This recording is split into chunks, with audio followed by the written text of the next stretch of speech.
This isn't getting anywhere near the same amount of oxygen in the news cycle as the net neutrality story, but it certainly should be. The National Labor Relations Board (NLRB), under the tenure of Barack Obama, was busy handing out all sorts of goodies to the unions which finance most Democratic political campaigns. One particular burr under the collective, conservative saddle was a new reinterpretation of rules regarding the obligations of larger corporations who authorize the operation of franchises under their name.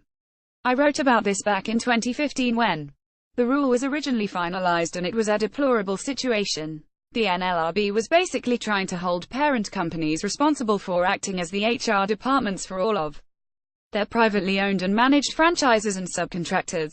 This was an obvious backdoor for collective bargaining agreements, and the biggest targets of the Democrats on this front were in the fast food industry. McDonald's actually only owns about 30% of the restaurants you see. The rest are franchised. Now, with some new, Trump-appointed blood at the NLRB, that rule has been reversed. NLRB website in a 32-decision link is external. The National Labor Relations Board today overruled the board's 2015 decision in Browning-Ferris Industries, 362 NLRB number 186. 2015, Browning-Ferris, and returned to the pre-Browning-Ferris standard that governed joint employer liability.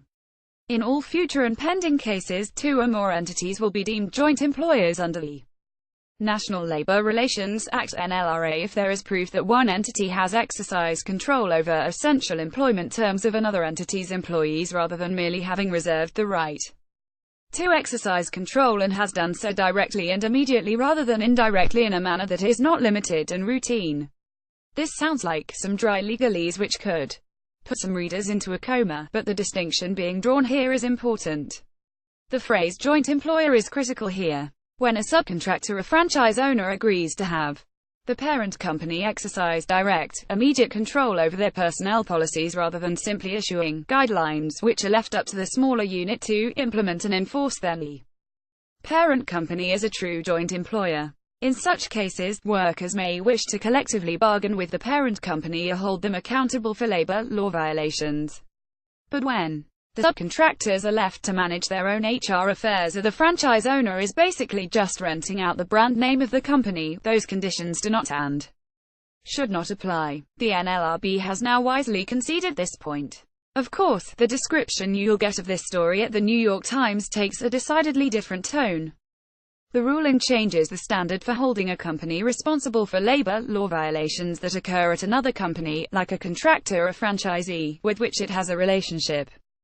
The doctrine also governs whether such a corporation would have to bargain with workers at a franchise if they're unionized, or whether only the owners of the franchise would have to do so. While most labor law experts expected the Labor Board, which gained a Republican majority only in late September, to overturn the board's so-called joint employer decision from 2015.